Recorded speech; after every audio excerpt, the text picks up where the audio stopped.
You think you know what prayer looks like: folded hands, closed eyes, perfect words flowing from devoted hearts.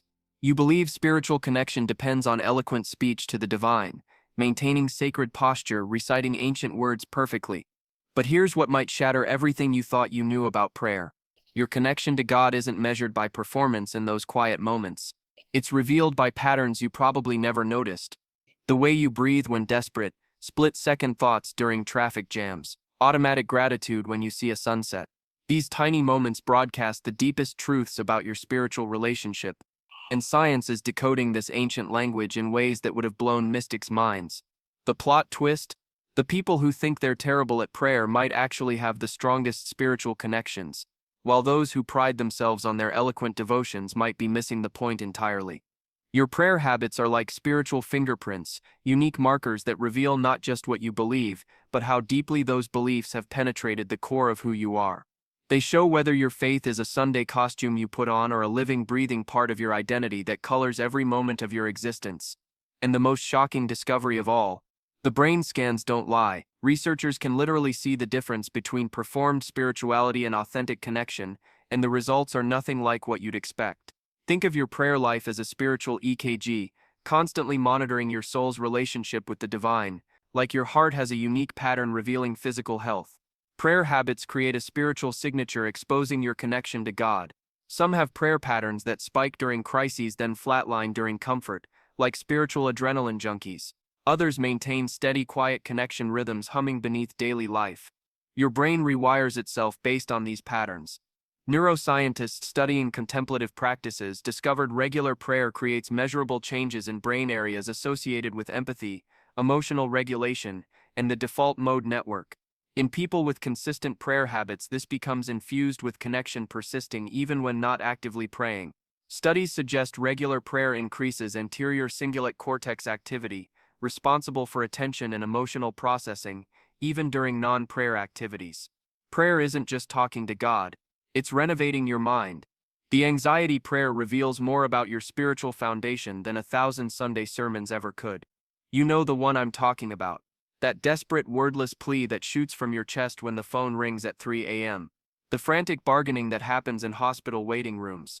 The raw, unfiltered cry for help that bypasses your theological training and cuts straight to the core of what you actually believe about God's character. Here's what researchers have discovered about crisis prayer patterns that will surprise you.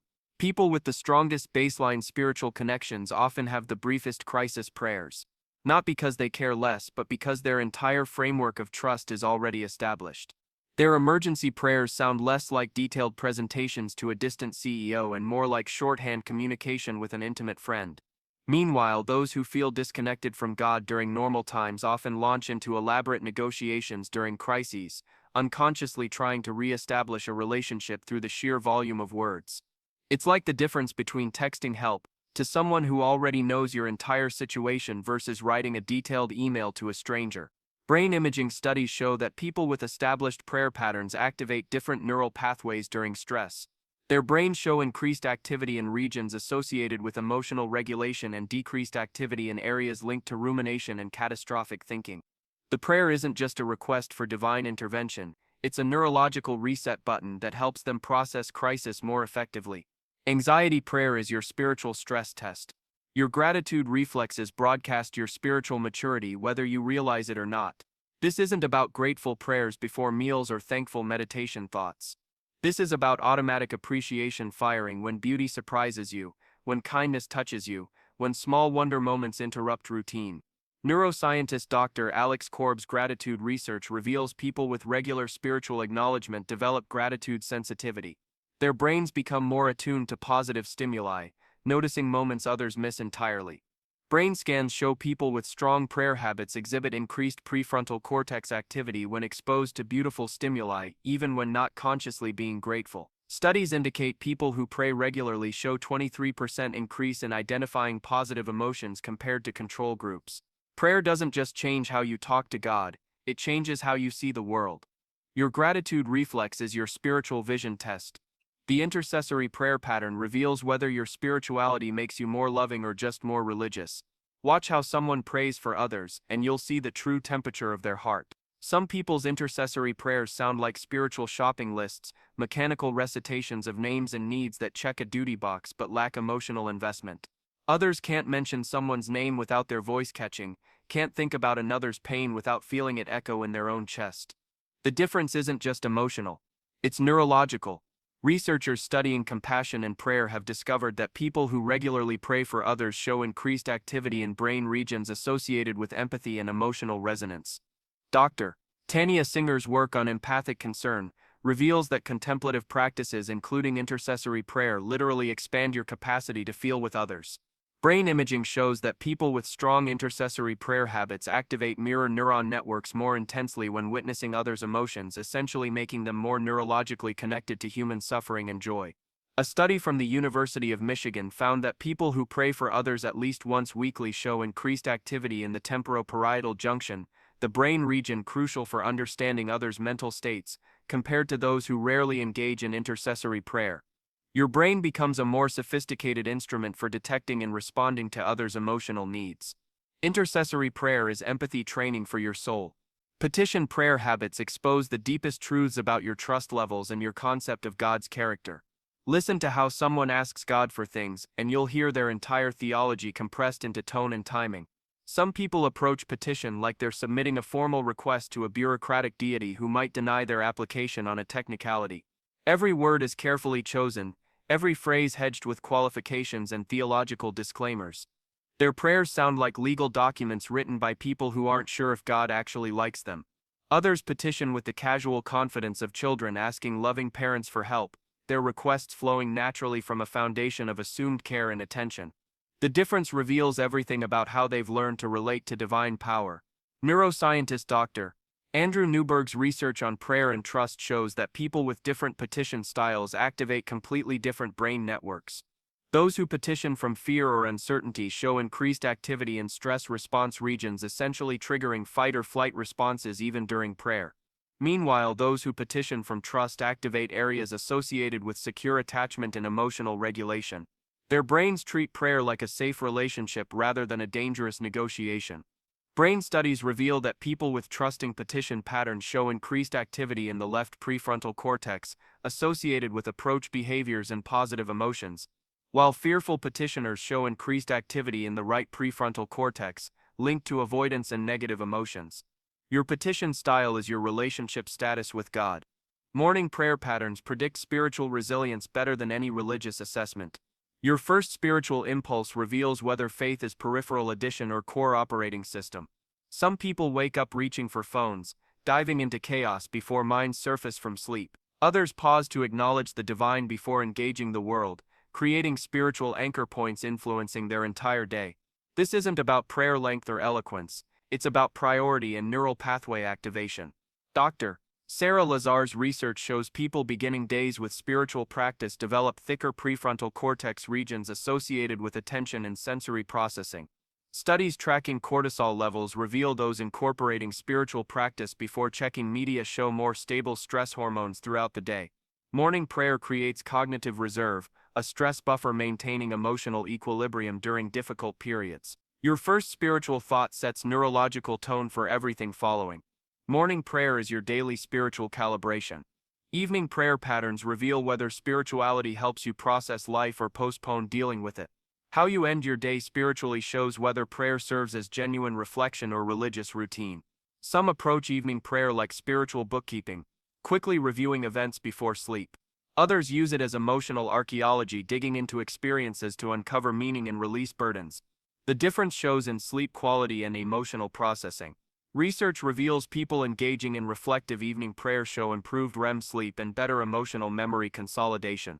Dr. Matthew Walker's work shows people spending time in evening reflection process difficult emotions more effectively during sleep. Brain scans show distinct patterns in people with different evening habits. Those with reflective evening prayer show more organized neural activity during rest, using sleep time more efficiently for processing. Studies indicate people with consistent evening prayer report 31% better sleep quality and improved emotional regulation the following day. Evening prayer is your daily emotional filing system. Silent prayer versus vocal prayer patterns reveal fundamental differences in how your brain processes spiritual connection and creates meaning. Some people need to hear their own voice to feel truly connected to God, as if the physical vibration of spoken words creates a bridge between the material and spiritual worlds. Others find their deepest connection in silence, where thoughts can flow without the constraint of language and communion happens below the level of words. These preferences aren't just personal style choices, they reflect different neurological pathways to transcendence. Dr. Judson Brewer's research on meditation and prayer states shows that silent prayer activates different brain networks than vocal prayer. Silent prayer engages what neuroscientists call the default mode network more intensely, the same brain areas active during introspection and self-referential thinking. This can lead to deeper states of contemplative absorption but may also increase rumination in some people. Vocal prayer, meanwhile, activates areas associated with language processing and motor control, creating a more embodied spiritual experience that can help regulate emotions through the physical act of speaking. Studies using brain imaging during different prayer styles reveal that people who prefer vocal prayer show increased activity in areas associated with emotional expression and social communication, even when praying alone. Their brains treat vocal prayer as a form of relationship communication. Those who prefer silent prayer show more activity in areas linked to internal awareness and contemplative absorption. Both pathways lead to measurable changes in stress hormones and emotional regulation, but through completely different neurological routes. Your prayer volume preference is your spiritual learning style. The transformation test is the ultimate measure of whether prayer life is working or just making you feel religious. This isn't about God answering specific requests or feeling spiritual highs during prayer. This is about whether divine communication is changing your character, responses, capacity for love and wisdom. People with the strongest prayer lives often struggle most with feeling spiritual during prayer. They're aware of shortcomings, honest about inner chaos, rarely leaving prayer feeling accomplished, but over time people around them notice changes. They become more patient, show up consistently, handle crises with deeper stability. Meanwhile, some with elaborate prayer practices show little character transformation. Their prayer life exists separately from daily behavior. Neuroscientist Dr. Richard Davidson's research shows authentic spiritual practices create measurable changes in pro-social behavior, not just brain activity during prayer. People with transformative prayer show increased empathy activity during everyday interactions. Studies tracking behavioral changes reveal those whose spirituality produces character transformation show distinct stress response patterns. The transformation test cuts through spiritual performance to reveal whether prayer is changing who you are. Here's the stunning truth about prayer habits and spiritual connection. Your most honest prayers happen without words, in moments of pure need or overwhelming gratitude when language fails and only your heart speaks. Your strongest spiritual connections often feel the messiest, the most uncertain, the least polished, and the prayer habits that transform your character rarely feel impressive while you're practicing them. They work their magic in the quiet rewiring of your brain, the subtle shifts in how you respond to stress, the gradual expansion of your capacity to love difficult people and find meaning in ordinary moments. What prayer habits reveal the deepest truths about your spiritual connection? How do you know if your communication with the divine is actually transforming your heart or just making you feel religious? If this exploration into the neuroscience of prayer and spiritual connection resonated with you, hit that like button and let me know in the comments what surprised you most about these research findings. Subscribe for more deep dives into how science is revealing the mysteries of human spirituality, and share this with someone who might benefit from understanding the hidden patterns of their own prayer life. Because in a world that often treats spirituality as either pure faith or pure science, we're discovering that the most profound truths emerge when both worlds meet in the laboratory of the human heart.